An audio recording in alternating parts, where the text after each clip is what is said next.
So I saw this thing on an infomercial, Sun Kettle. I'm used to these type of solar tubes as I have one. I started my project at 8:44 in the morning on October the 7th. You can see the temperature here of the water. This is coming out of the tap. This is the outside temperature.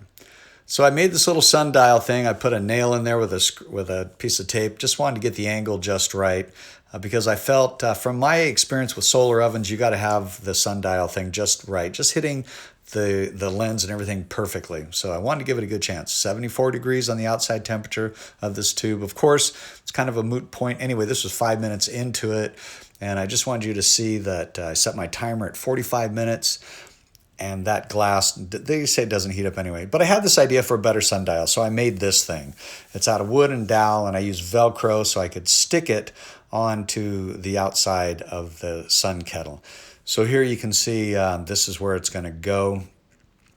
I used a piece of Velcro so that wouldn't permanently be there. I could take it on and off. But I think it's very important to have the sundial just because it gives you the right angle for the lens hitting it. So you can kind of see right here, it's a little high. That was not a good angle for the sun to attack it. Here I'm moving it, getting the perfect duration. Got about 15 minutes left on this, so I decided to go outside and I checked it. Well, the water was 79 degrees, and so that wasn't much of an improvement. At 9:23, you can see I came back out to double check, and now we're going to use my little thermometer tester again. I open it up, and there's my reading.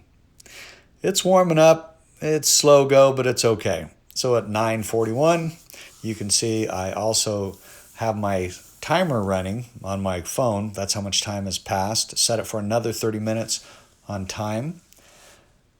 Now it's 9:42, and just kind of letting it do its thing. I want to show you a couple pictures of the box that came with it. It's a nice box. It's well illustrated, very good construction and all that. Talks about some important things that you should know about the Sun Kettle. I don't think those numbers are accurate in terms of how long it heats because you'll see in a moment it did take a little bit longer. But then again, I am doing it in October. These are instructions that came with it. And I did it in the morning. So here we are at 10:15 in the morning. So you can see here in this next slide, what I'm going to do is I'm going to measure the water temperature. You can see we're getting up there. But keep in mind, a boiling point is around what, 212 or something. You can actually sterilize your water at 120, which this will do. You have to run it for like 20 minutes or so. Here we are now at 1 hour and 58 minutes. Just giving you an idea of how long this project has been undergoing with the time frames and the temperatures. You can see my outside temperature here.